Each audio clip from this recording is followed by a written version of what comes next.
Brodes Media.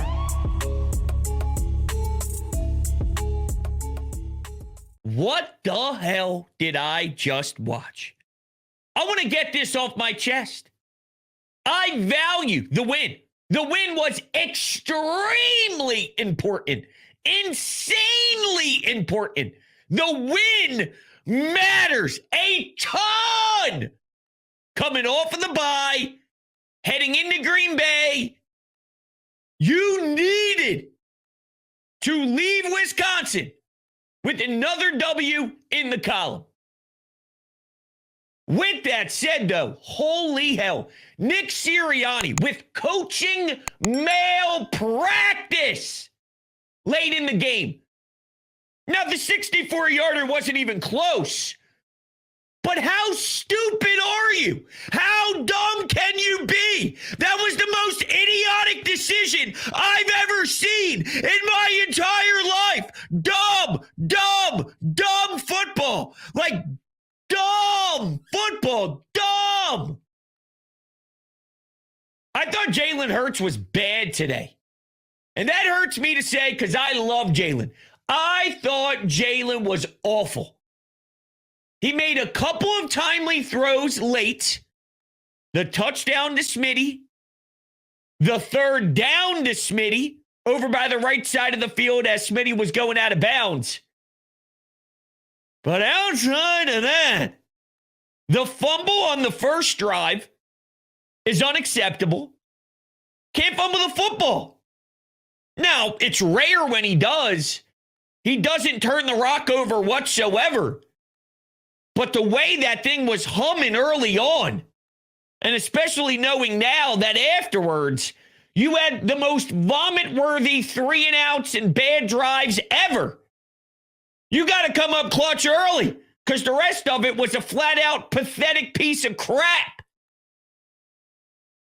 He missed Grant Calcaterra. He missed A.J. Brown wide open. There was a drive where they went 3-and-out.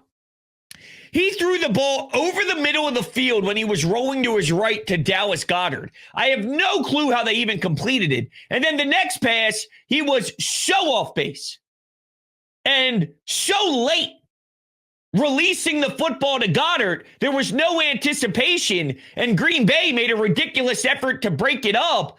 But, I mean, he wasn't good. The reason why you were in this puppy? Saquon on 3rd and 7 made magic happen, and A.J. Brown was blocking and helping him out. Phillips. I got mocked and made fun of when I said Jalen Phillips can be equivalent to what Von Miller was to the Los Angeles Rams the season they went on to win the hardware. And it wasn't about him being the name Von Miller, because Von Miller is an all-time guy. But he was the added sweetener and the added bonus that the Rams so desperately needed. Jalen Phillips is a dog. People don't understand what type of juice and energy this guy brings to a team. He hasn't been healthy.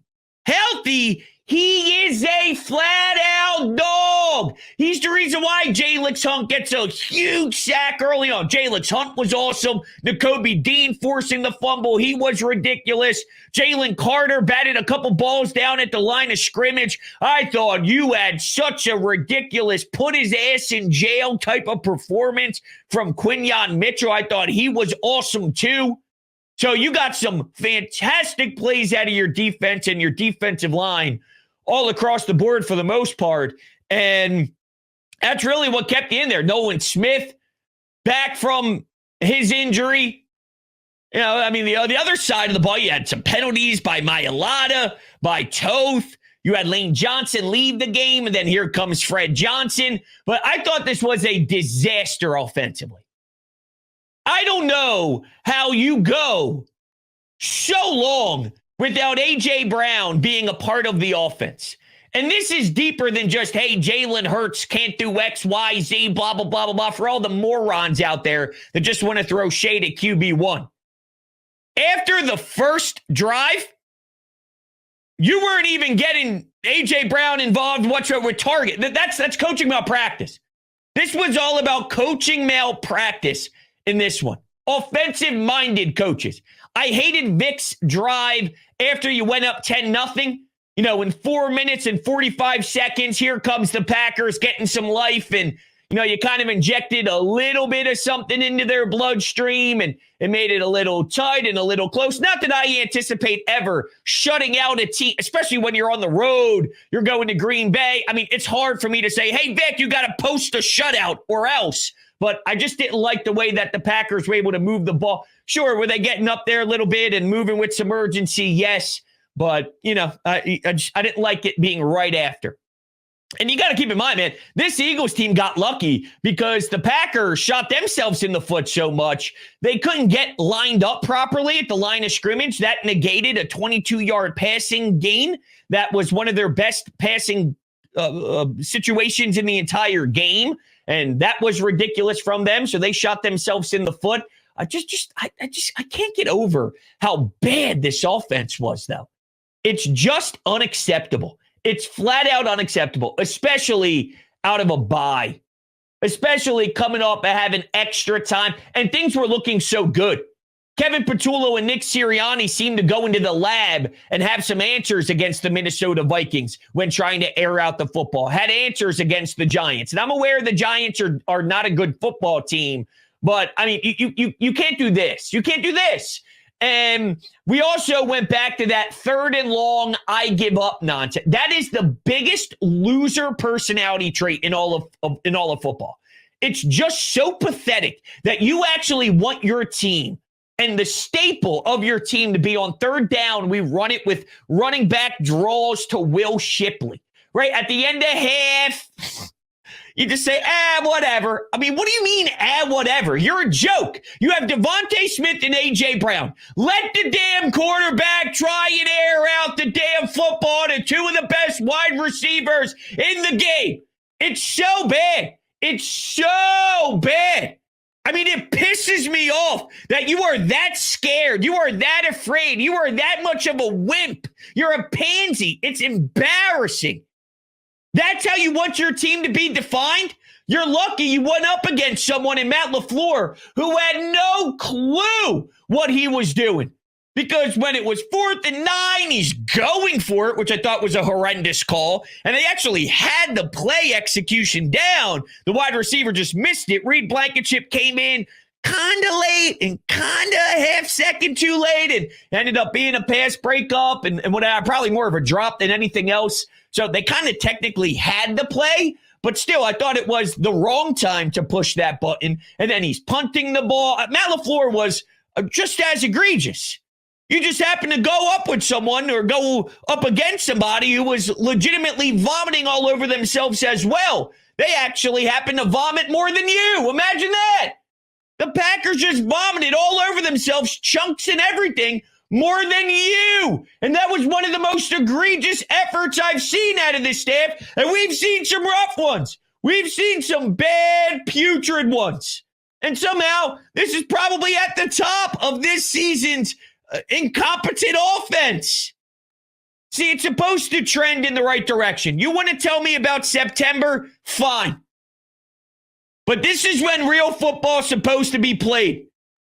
We said the bye week, you're 6-2. This feels like, and it took forever to get here, but this finally feels like we are in the moment, ready to put on your legitimate football pads and go make a damn statement to the league.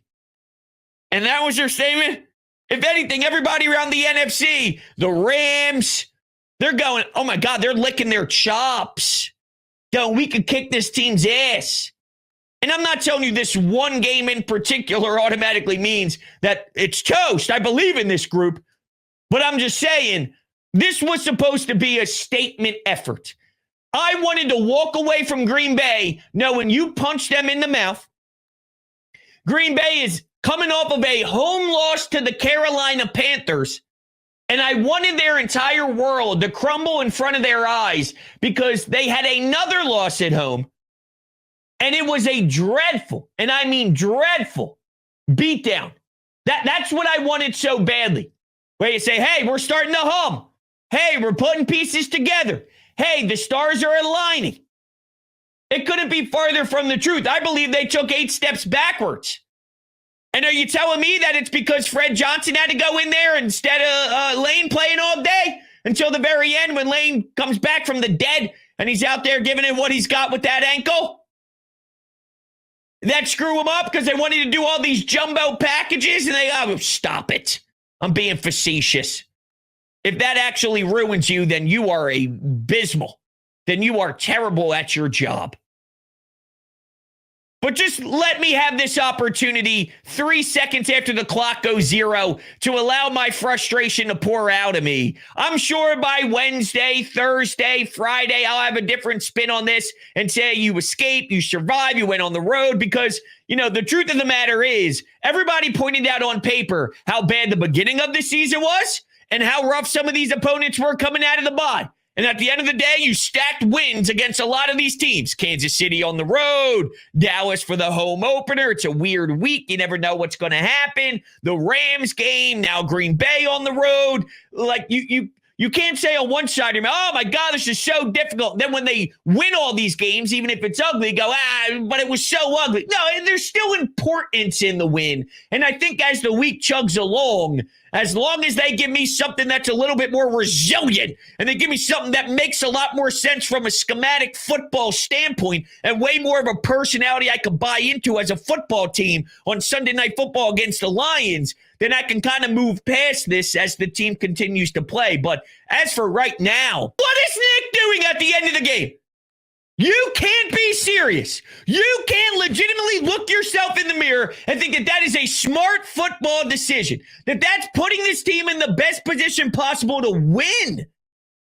After all this nonsense of coaching scared and coaching with not wanting to take any risks and we don't want to put the ball in harm's way, was that to try and satisfy A.J. Brown? Because that was my number one thought as I saw the ball leave Jalen Hurts' hands. Was this something because Jalen didn't get the targets he was looking for and he was noisy before the break and, that kind of died down a little bit, obviously, because they weren't playing football games and he got interviewed in front of his locker and then here they are trying to throw the ball to A.J. Let's try and make A.J. happy to ice the game. Was that them going out of what they actually wanted to do just to make sure that they can make number 11 smile afterwards? And if that's the case, then you're not doing what's right for your football team. You're trying to just make one guy happy. And this is what I'm not going to do. Because I can see people talking about it in the chat a little bit about A.J. Brown. See, this is why A.J. Brown says what he says. We're not stupid. We know the passing game has struggled. There's a difference between what A.J. Brown is saying being right or wrong and how he handles his frustration being right or wrong. He has every right to be disappointed in the passing game.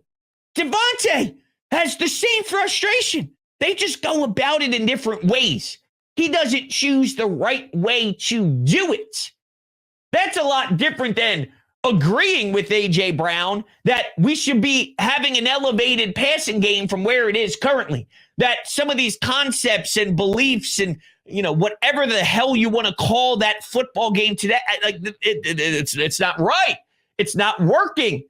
And when you can't, A.J. Brown is so good that Kevin Patullo and Nick Sirianni should have things that are so basic and standard that can just get A.J. Brown open. And it's a simple pitch and catch. And the fact that that's never even incorporated is insane.